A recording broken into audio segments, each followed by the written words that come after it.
All right. Well, welcome everybody to our first webinar of the year. And I'd like to introduce myself. My name is Brandon Shotzik. I'm on staff with Special Olympics North America and Special Olympics International. I spent 8 years at Special Olympics Missouri in the communications department and also in athlete leadership. And now have this position with SONA and SOI in athlete leadership development. I'm also your region representative for all of North America. So athlete leaders, I'm here to help you as much as I can and to help programs. Just try to find the best way to train athlete leaders and find those meaningful positions of leadership for you as well. So welcome to this webinar designed for athlete leaders, by athlete leaders, to learn more about athlete leadership councils. This was put together with help from the Unified Leadership Committee that's made up of athletes and staff from programs within the Special Olympics North America region. So while the examples that we're going to talk about today in this presentation are all from US programs, we recognize that, as I mentioned, we have athletes and staff joining us from Canada and the Caribbean. So welcome to you as well. Even though all of the presenters and examples in this webinar are US specific, athlete leadership councils are not just a US thing. They're a global thing. They exist all over the world, including in Canada and the Caribbean. So if you haven't yet, please use the chat to tell us where you're from and what you're looking forward to learning today. A recording of this presentation will go out to everyone who registered for this presentation. I will also send it out to all of our SONA athlete leadership staff members. The presentation today is slightly different than the staff version next week, but we're glad you're here regardless of if you're an athlete leader or a staff. But we ask that staff members reserve their questions for next week during their presentation. In addition to this presentation and the recording, we have a template PowerPoint that you can change to fit within your program and a folder full of different Athlete Leadership Council resources, talking about how to start one in your program, how to grow one if you already have one, how to pick a facilitator, all that fun stuff that SO Indiana has graciously shared, available to all of you. And we'll share that link at the very end of this presentation. So now that I've done my speaking bit, I'm going to turn it over to the group who did all the work putting this PowerPoint presentation together. And I'd like to introduce Mr. Mike Furnish. He was the Special Olympics Indiana CEO from 2007 to 2018, where they started when they started athlete leadership in Indiana. It was way back in 1989. Mike is also a member of the US Unified Leadership Committee, and he is a facilitator of the Special Olympics Indiana Athlete Leadership Council. So turn it over to Mike and the rest of the gang.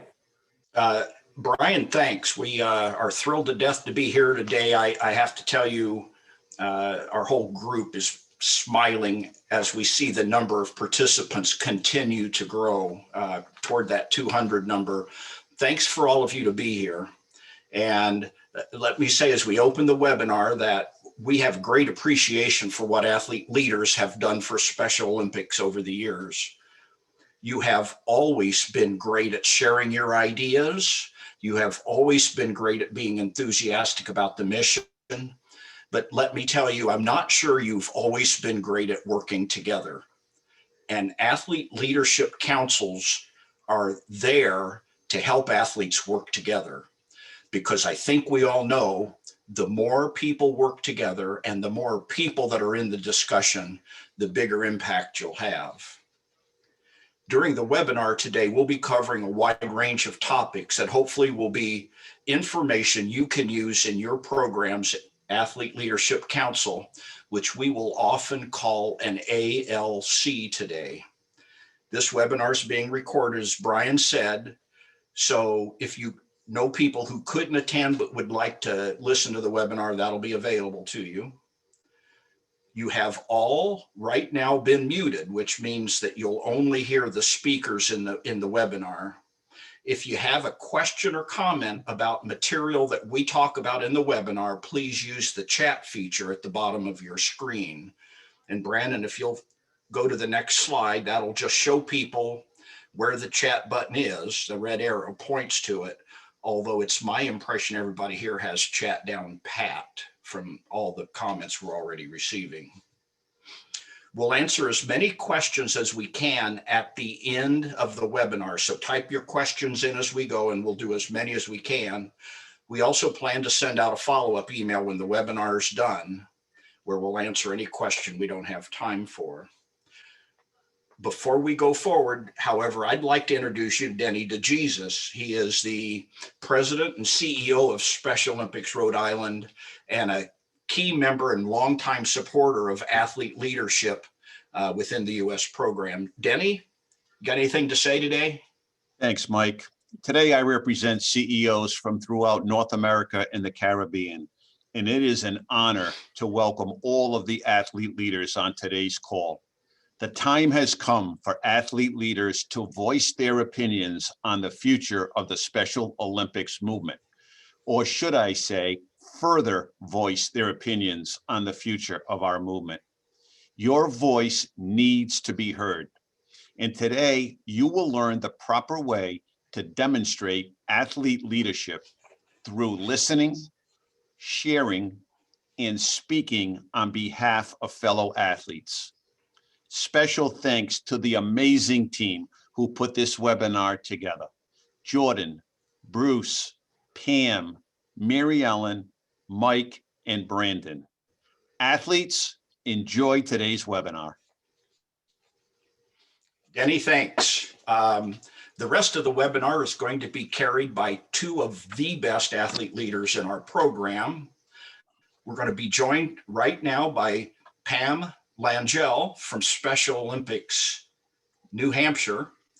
Pam has been a global messenger since 1998, including being an international global messenger. She helped start athlete input councils in New Hampshire and was on the Special Olympics New Hampshire Board of Directors. She has worked for Special Olympics New Hampshire now since 2010. The other smiling face on your screen is that of Bruce Clark from Special Olympics Texas. Bruce helped start athlete leadership in Arizona in 2013 and now works for Special Olympics Texas, where he coordinates the entire state athlete leadership program. He was recently elected to serve as the chairperson of the United States Athlete Leadership Council. Pam, take it away. It looks like we've hit our first technological snag. It looks like Pam has dropped off the call. I am trying to get in touch with her. If anybody as a panelist has her phone number to reach out to her. I sent her an email, but Bruce, would you like to step in and cover her slides until she gets back? Are you okay with that? Yeah, I can do that. Okay, what is an athlete leadership council? An athlete leadership council is a group of athlete leaders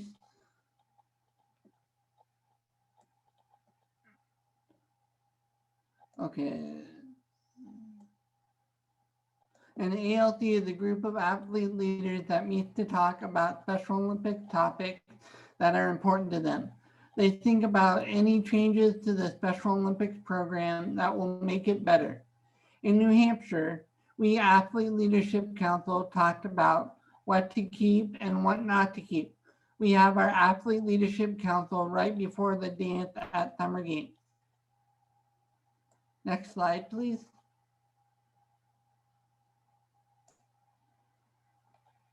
What is in a name?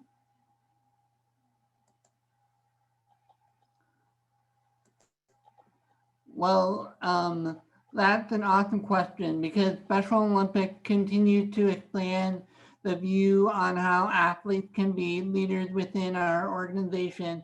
And Special Olympics International recently changed the term athlete input councils to athlete leadership councils because our athletes really do serve leadership roles within Special Olympics. They don't just provide input anymore, which is why we changed the name to Athlete Leadership Council.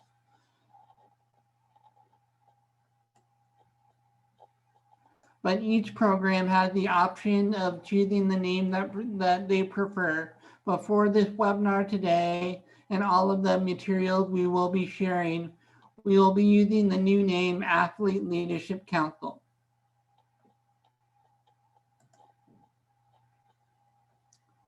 Okay, why ALCs are important to the movement. ALCs create new opportunities for athlete leadership. They also show the world that Special Olympics practices what we preach.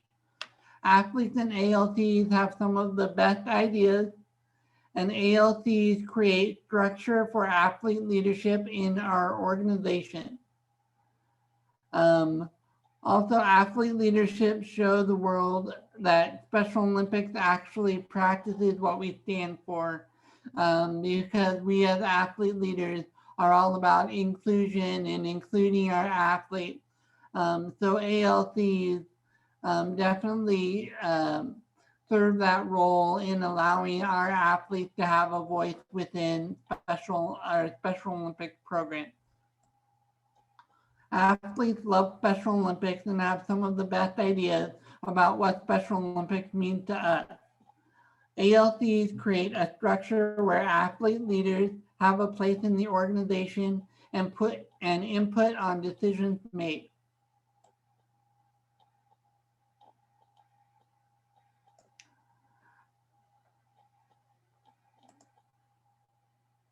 Okay, next slide, please, Brandon. Oh, there we go. Okay, so here is the structure for ALCs. As you can see, we have global athlete leadership committees, we have national athlete leadership committees, and then we have regional athlete leadership committees. And each program has a state athlete leadership committee, and then each local program within that state can also have athlete leadership committees. And I am the chairperson for our United States Athlete Leadership Committee, which I'll talk about a little bit later on today.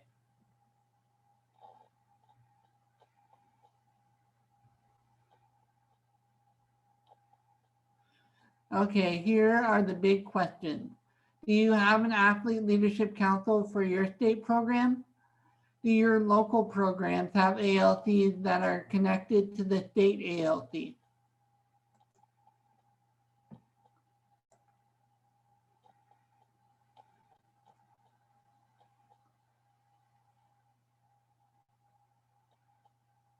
Okay, we're now going to talk about where ALCs exist and how you can get connected for more information to help.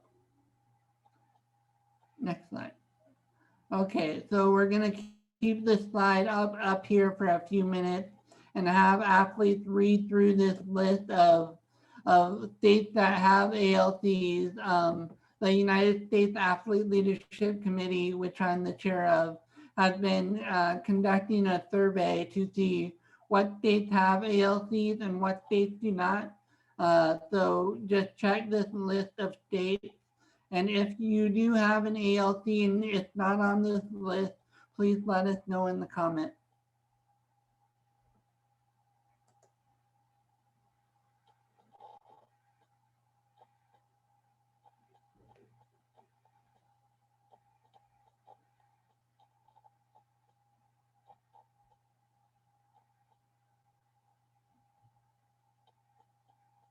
Okay, I'm seeing some comments come in from different states, so that's great.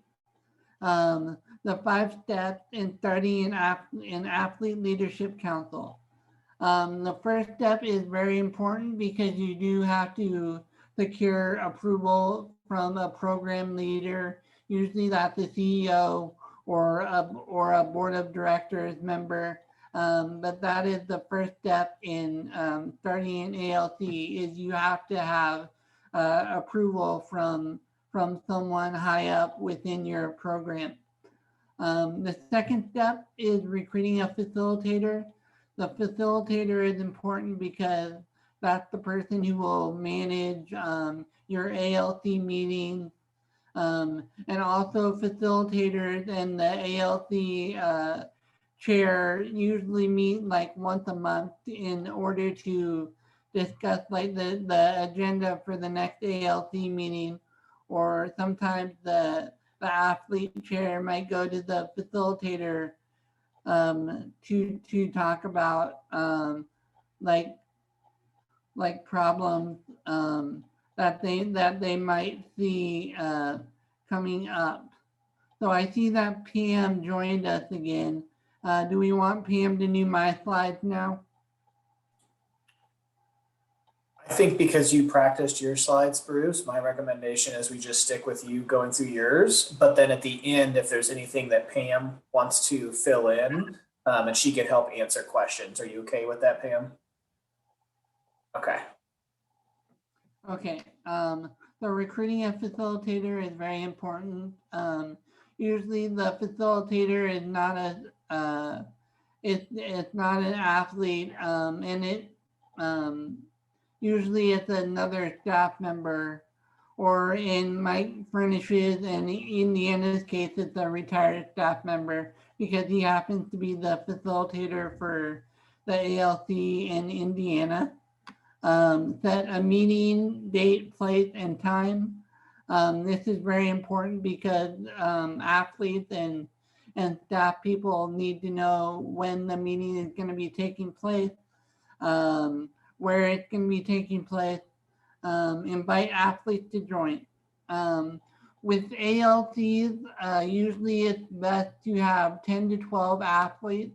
So just keep that in mind when you are recruiting athletes to join your ALC. Is the best number is generally 10 to 12 athletes. And then elect a chairperson. This is also very important because you need a chair for your committee to make the final decision on things. It's important that you have votes from all of your members, but it's also important that you have a chairperson who makes the final decision on certain things. All right, next slide, please. All right, elements of an athlete leadership council meeting. Agenda, like we talked about a little bit before, usually the facilitator and the ALC chairperson for that program will sit down like a week or a couple weeks before meetings and create the agenda. This is just to help athletes in meetings stay on topic. So we don't get off topic and we're able to get through everything that we need to get through during our meeting. Rules of order.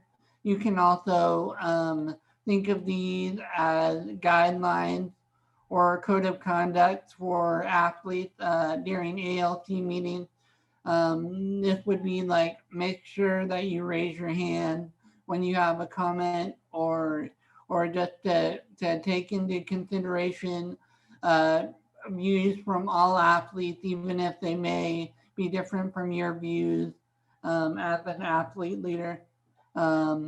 They also lay down guidelines where there should be a set number of meetings that an athlete leader can miss in like a year before the chairperson and maybe the vice chair had a conversation with that athlete, just to make sure that all athlete leaders are taking ALCs as seriously as they should. Full participation. So it's very important to have participation from all athletes of the ALC. We know that some athletes are more quiet than others, and some athletes are more outgoing, but it's very crucial to have full participation from everyone. Minutes. Minutes are usually taken by the facilitator of the group, or sometimes there's an athlete secretary on the ALC who takes meeting notes and sends those out like the week after meeting. So those are what the minutes would be. And then recommendations are what the Athlete Leadership Council recommends during meetings in terms of follow-up after the meeting. And like talking with maybe state employees or state staff about certain issues that or topics that might come up during ALC meetings, just following up on those recommendations from athletes.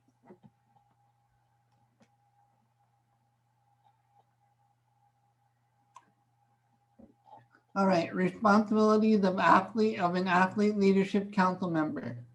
The most important responsibility in my eyes anyway is we need athletes who listen, who listen and also speak up. It's just as important for athletes to listen as it is for them to speak up, though, because a lot of times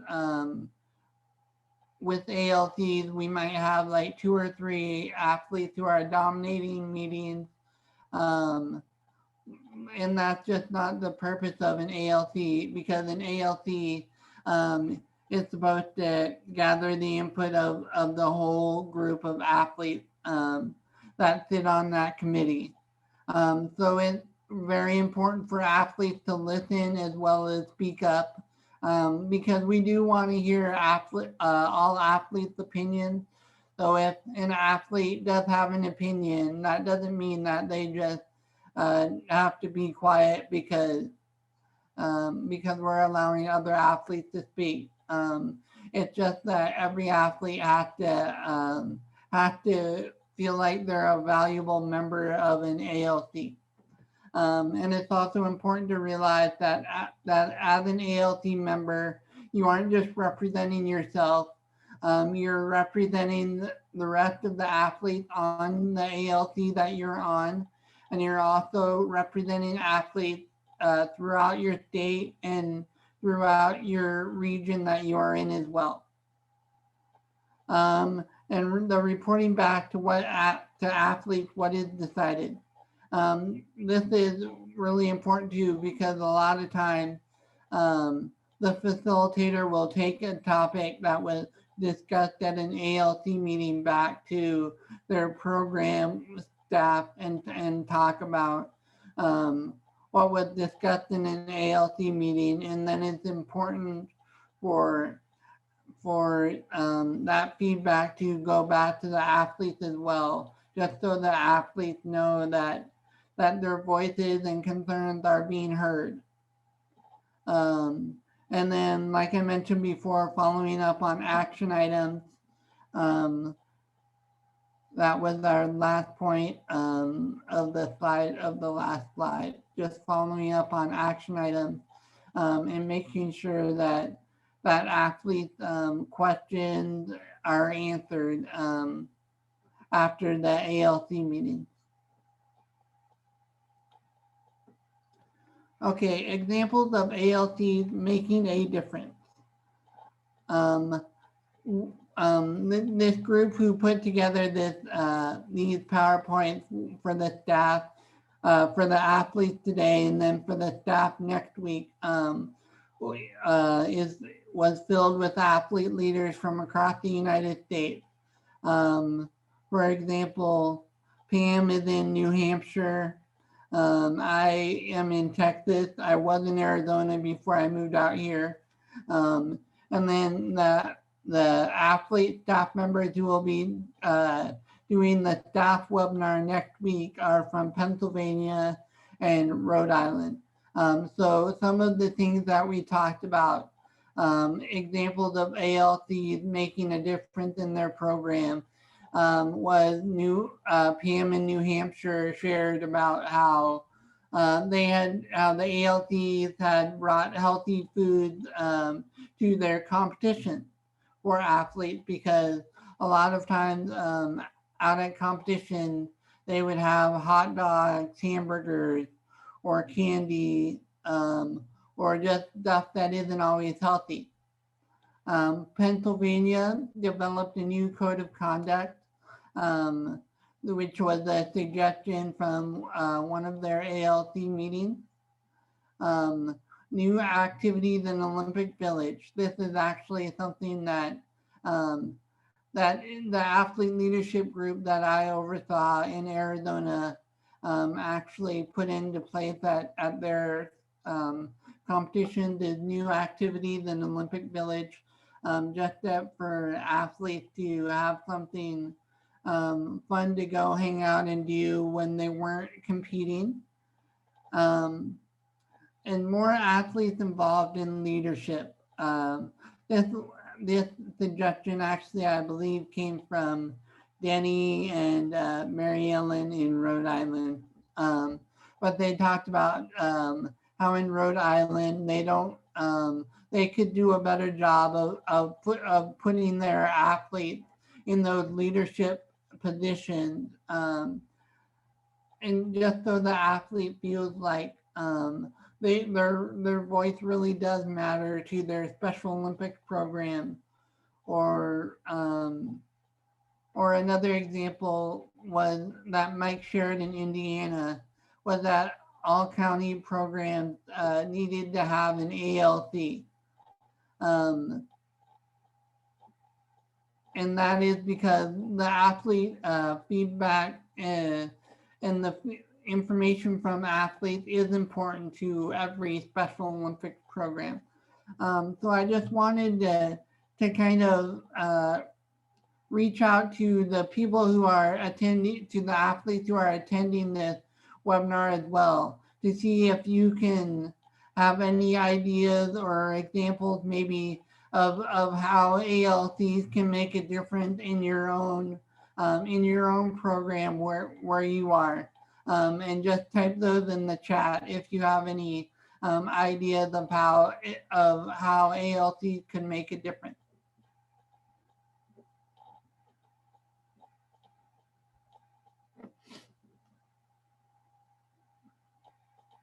All right, I think we can move on while people are typing in comment. All right, so what is this webinar leading to? We have athletes from across the United States on this webinar, and next week will be the staff webinar. And what we are looking to get out of this is we will be hosting a virtual athlete leadership workshop in the fall of this year. And we will have 50 athletes, one athlete from each state program. Usually that athlete would be the chairperson for their ALCs, or if a state does not have an ALC, then maybe it could be an athlete board member as well. And also the US ALC, which is the athlete leadership group that I am the chair of, will also be attending this workshop. So in total, we'll have about 60 athletes in attendance. And what we want athletes and programs to get out of this workshop is we just want to have discussion amongst athletes on important topics within Special Olympics, such as the strategic plan or diversity and inclusion, since that is such a hot topic right now across the United States. So we don't want athletes to be bogged down with information when they attend this webinar. That's not this workshop. That's not the point of this workshop. The point is to really have those in-depth discussions between athlete leaders, and then athletes going and having those discussions with other athletes within their state program. Because we know if an athlete leader just comes to this workshop and doesn't do anything about it, or doesn't discuss the topics that were discussed at this workshop with other athlete leaders, then those discussions won't go anywhere. So that's really what the athlete leadership workshop that we're putting on this fall will be centered around. Next slide, please. Hey, Bruce, before we move on, just to kind of change things up a little bit, there was one question that came through. I think it's important that we answer it now. And I want both Bruce and Pam to answer this.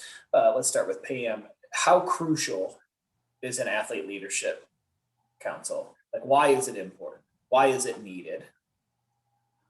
I'll let Pam go ahead and answer that. Go ahead, Pam. Oh, thanks, Bruce. I feel like I think it's crucial. I think it's kind of very crucial because I think each athlete have their own opinion and their own ideas of what Special Olympics mean to them or what they think of. So I think it's very crucial to have a athlete leadership council because then that way, that way you can let your voice be heard. Yeah, good, Pam. Anything else, Bruce? This leads into one of the last slides that I'm going to talk about today, but I think Special Olympics is really at a turning point right now in terms of where we're going as an organization and the type of leadership that drives Special Olympics. And I think now is really the time for our athletes to start driving our Special Olympic mission and vision. Like I said, I'm going to talk about that more here in a few minutes, but I think ALCs are very important because it allows athletes' voices to be heard, and it gives our athletes a sense of worth that Special Olympics really does care what our athletes have to say. Brandon, can I jump in? Absolutely.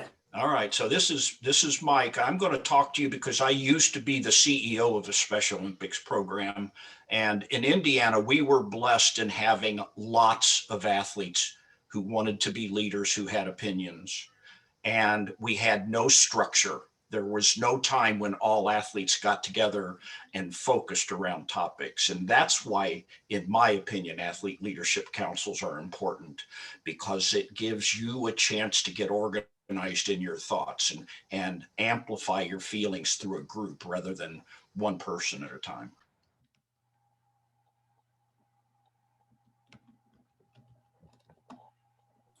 Good stuff. Thanks, Mike. All right, Bruce, back to you. Okay, so now I'm going to talk about the USALT. As I mentioned before, I am the chair of this athlete leadership group from across the United States. We have 8 regional representatives from the 8 regions of the United States, and then we have 2 at-large members. And I am one of the at-large members. So if you could go to the next slide, please, we will talk about what the USALT is and why the USALT is important and how,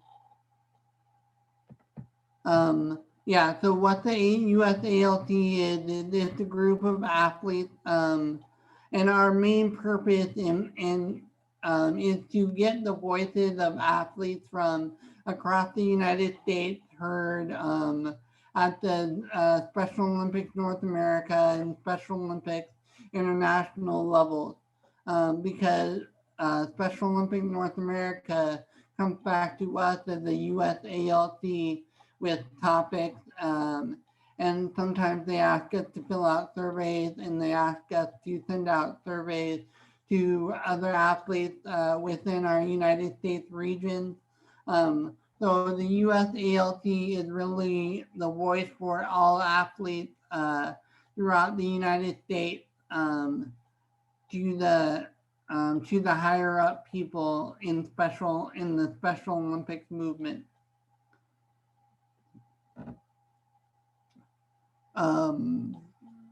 Yeah, if you could go back to the slide previously. Yeah, so like I was saying a few minutes ago, it is very important for our athletes to take on these responsibilities and these roles within Special Olympics because, like I said, I feel like Special Olympics is kind of at a crossroads right now where it's really time for our athlete leaders to take the reins and take the steering wheel of driving Special Olympics into a more athlete-led organization. And this is because we won't truly become an inclusive organization like we want to be until our athletes serve in these roles. Um, and these roles, and until it isn't the state staff people and volunteers driving the Special Olympics movement in our programs. It has to be our athlete leaders and it has to be our athlete leadership committees who drive the Special Olympics movement forward. Thanks, Bruce. Brandon, I don't know if you can put everybody's webinar face on the screen, but I think we should give Bruce a round of applause for just handling what we just threw at him here. He did the whole webinar Great job, Bruce. with no warning. Nice work there. I realized as Bruce was finishing his conversation there that we forgot to tell you at the beginning, but there's a quiz. So it's now time for everybody to kind of get zeroed in to see if we can all focus on what we've learned here. And I'm wondering if, Pam, how would you feel about reading the questions for us? Sure, I can do that. All right. Quiz number 1. A athlete leadership council is a group of athletes who meet using a predetermined agenda to discuss Special Olympics topics. It's important to them and make recommendations to the program leaders. Why are ALC important?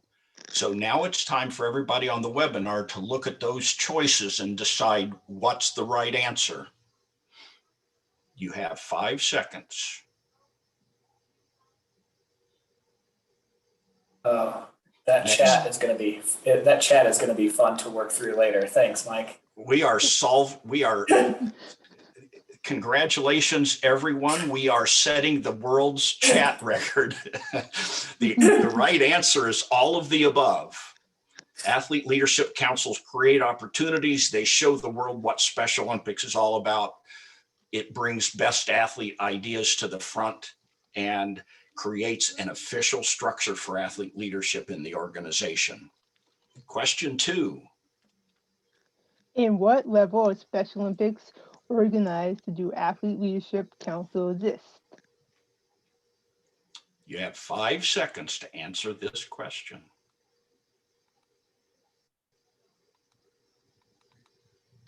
Seeing a lot of E's, but I'm also seeing a couple of A's. Okay. Yep. And next slide says the answer is all of the above. There are athlete leadership councils at every level of the organization, from local programs to global.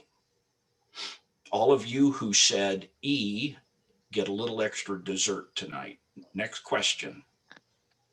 What are the 5 things you must do to start an ALC? Okay, I'm giving you 10 seconds on this one because this is hard. You have 8 choices, and what are the 5 most important things?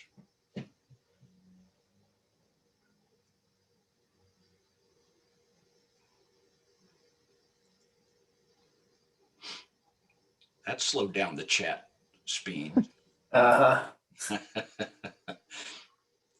Oh, look at that. We have people coming up with good answers. Some of them are even right. Next slide. The truth of the matter is there are a number of things you have to do to start an athlete leadership council. During this webinar, we've pointed out 5 things which you should do, whether you're starting a ALC at the county level or whether you're starting it at your program and state level.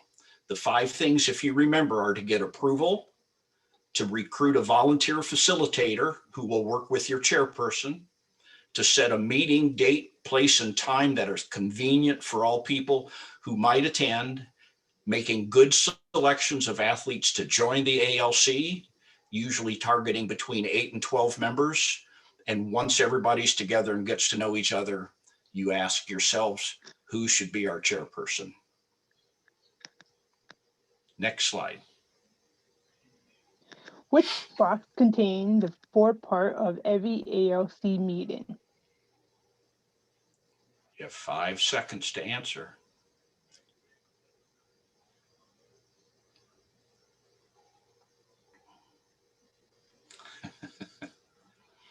Do you mind if I just say this group looking at chat, this is an advanced group. We did not invite the beginners today, I don't think. You're getting the answers to every question right. The 4 things that are part of every ALC meeting. Now, you face it, you did have a 50-50 shot on this one, but every meeting should have an agenda, pre-decided, should have an agreed upon set of rules, should look for full participation from everybody in the group, and should always be documented with someone taking notes, usually the facilitator. You know, some people in the chat are also saying snacks are just as important, and I'm glad they said it because somebody had to. Well, it is the middle of the afternoon, so snacks are beginning to sound good. Question 5. Check the box for everything you will not do as an ALC member. So notice the wording there, will not do. Is there anything on here that you will not do? What will you not do? Oh, looks like Bree was the first one in the chat with the right answer. Good job, Bree.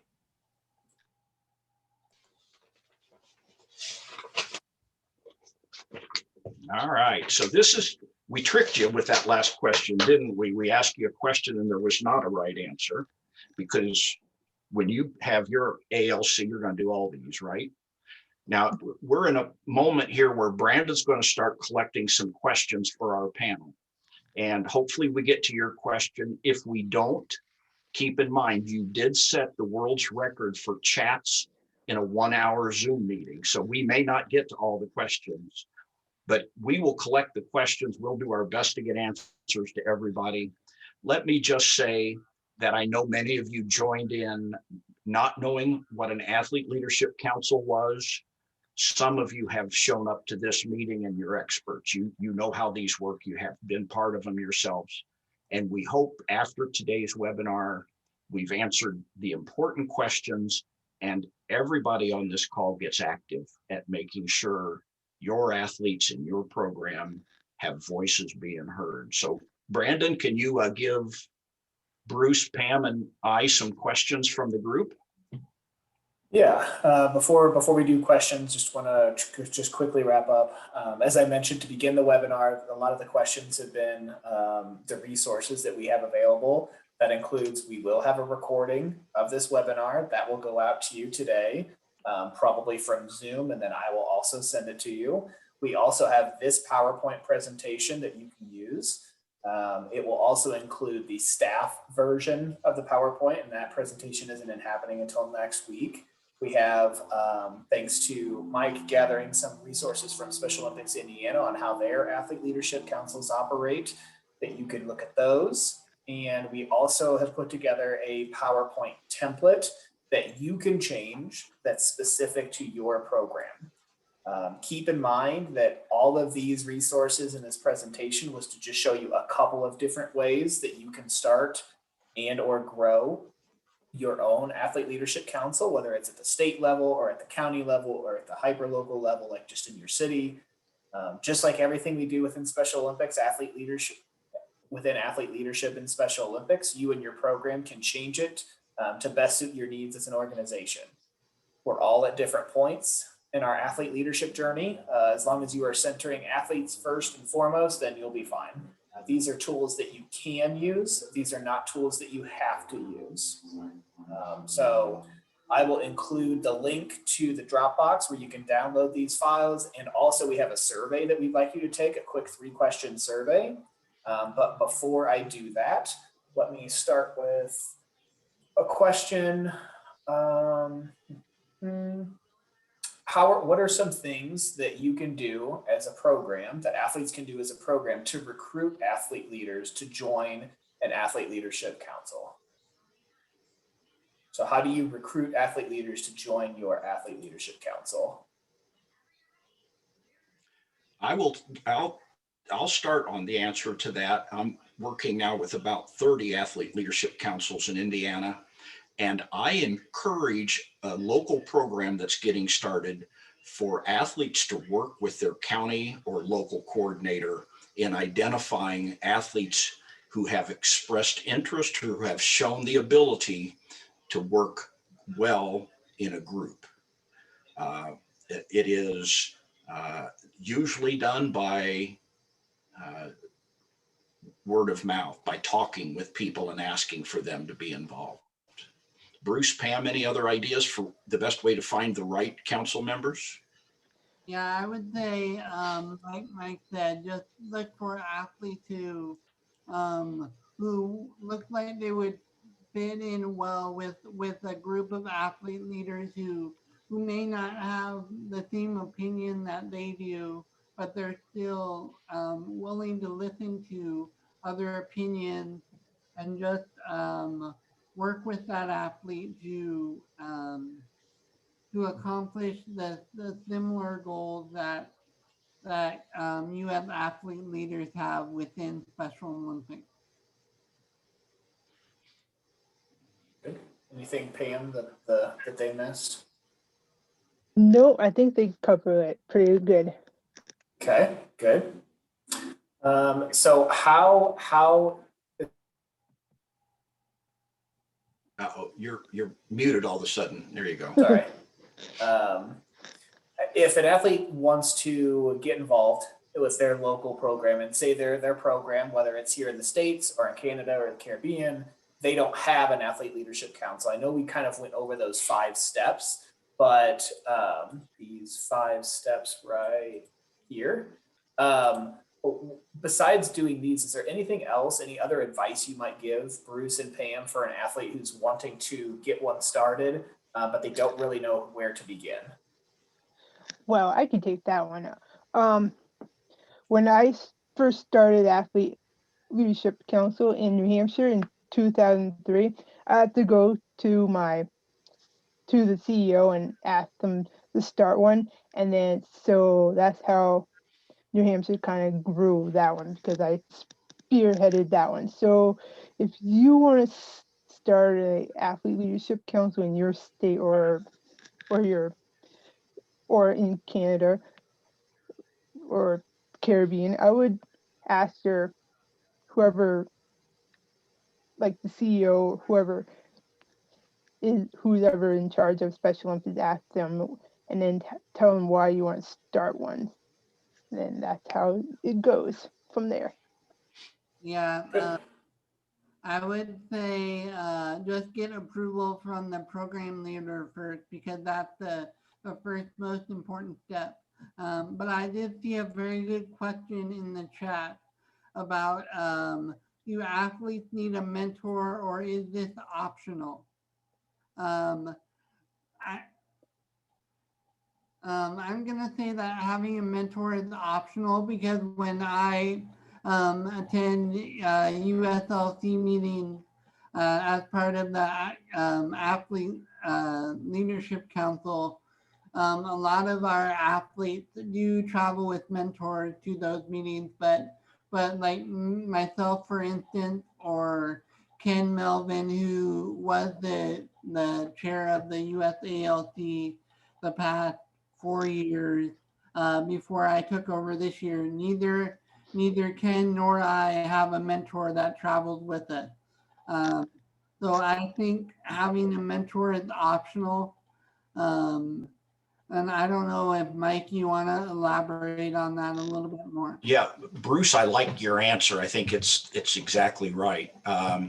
It can be confusing because when we've been doing athlete leadership training, back in that thing we used to call ALPS, we quite often would require athlete leaders to have a mentor to go through the training. Well, athlete leadership councils, you've now hopefully gone through the training and you're able to work fairly independently. If a mentor needs to be a part of an athlete's experience in the council, we just let them know to be quiet and that it's the athlete who is there to do the input.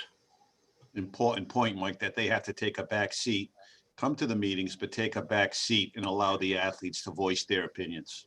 Excellent. Yeah, I just want to, the reason we're on this webinar right now is because we're hoping more places start athlete leadership councils. We want every program and every program inside that program to have an athlete leadership council. That's our goal. So if you're sitting there saying, how do I get it started? I'm going to tell you from a CEO's perspective, and I'll bet you Danny shakes his head at this. When one person comes to me and makes a suggestion, I'm polite.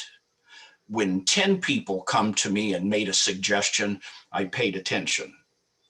Work together and don't be bashful about saying what you want to see happen, either at your state program level or even at your local program level. Yeah, good stuff, Mike. How do you, for those of you, Bruce and Pam, how have you been having your ALC meetings over the past year during a pandemic? And how do you start one, especially with virtual and everything that's going on right now? I'll let Pam start. Well, that's a good question. Well, I always start like a Zoom call with some of your athletes and then just talk about some of the stuff that you guys want to talk about. Like for me, for New Hampshire, we're gonna try to have like a small like group of task force group and then talk about different sporting event, different sport, so that way we can get back to our games and stuff like that. But I think you should have like a Zoom call or meet with some of the athletes. Yeah, I'm in charge of all of our what we call ALPS programs from across the state. And each area or region have a staff person who is in charge of running their ALPS or athlete leadership meeting. So we have been using Google Hangouts over the past year, and I've been joining a lot of the ALPS meetings in each of our areas and regions. So that's how we've been doing them. Good stuff. Here's a good question. How do we get full participation even for some of our young athletes? How can we help get their voices heard? Because mostly, especially with young athletes, the focus is on getting feedback from parents. So that's a good question from Chris. You mind if I jump in and give my perspective on that? We've talked a lot about an age requirement for members to belong to an ALC. And it's not a question of whether we like young athletes or not. We love young athletes. But it's a question of whether a person has the maturity and the experience to be able to participate in an athlete leadership council. So in general, I think most places would say athlete leadership councils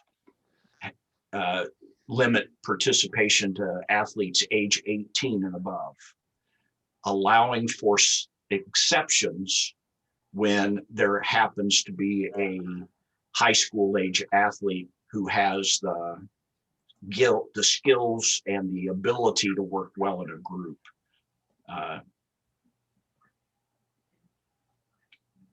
I also think it should not stop those athlete leaders to reach down to those young people. Yeah. And if they have a question or if they have a concern, It's up to the older members of the leadership committee to carry the ball on behalf of the youngsters and bring those issues to the table as well.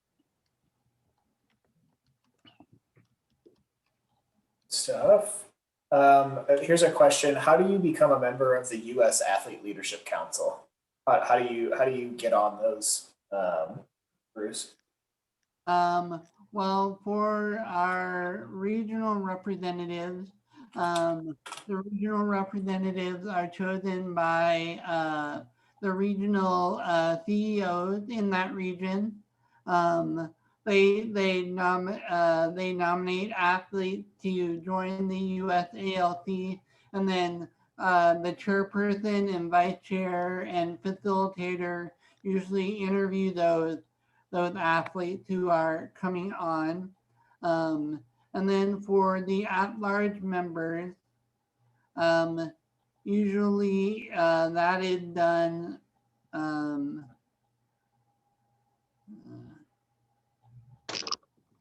yeah, I can't really remember how we do the at-large members.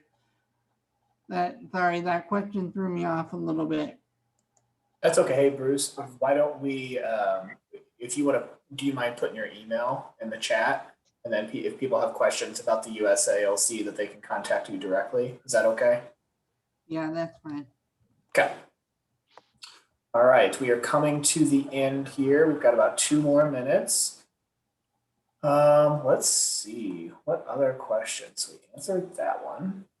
How do you encourage, sorry, Bobby, I don't know what an LTP is. How do you encourage an LTP/team to start an ALC, but they are unsure about joining? Is it better to start with those people in person or just via Zoom? How do you encourage a team to start an ALC, but they're unsure about joining? So how do you basically, what's your recruitment pitch, Bruce and Pam? What's your recruitment pitch to get people to start an ALC? I would just talk to athletes about like the importance of ALCs and just why having the athlete input is so important. And as far as whether you do it on Zoom or in person, I would follow the guidelines of your state right now. Like here in Texas, we're starting to open up a little bit. Like we're starting practice this week, actually, after a year-long hiatus with practices and in-person stuff. But I would follow the guidelines of your state. Good. How long do people usually serve on an ALC? That's a quick one. How long do people usually serve on an ALC? In Indiana, we have decided a 3-year term would be the longest a person could serve as a chair. The group has decided not to set a limit on how long a person could be a part of a council, as long as they're interested in contributing in a good fashion. Yeah, the USALC does have term limits that we use. But for like our local athlete leadership groups here in Texas, I don't think they're the term limit. Yeah, Okay. ours don't have a term limit either, so. Good stuff. All right. Well, I know we weren't able to get to everybody's questions, and I apologize. But is there anything else our panelists would like to add before we kind of wrap things up? I'd like to say woohoo. I'll try that again. Woohoo!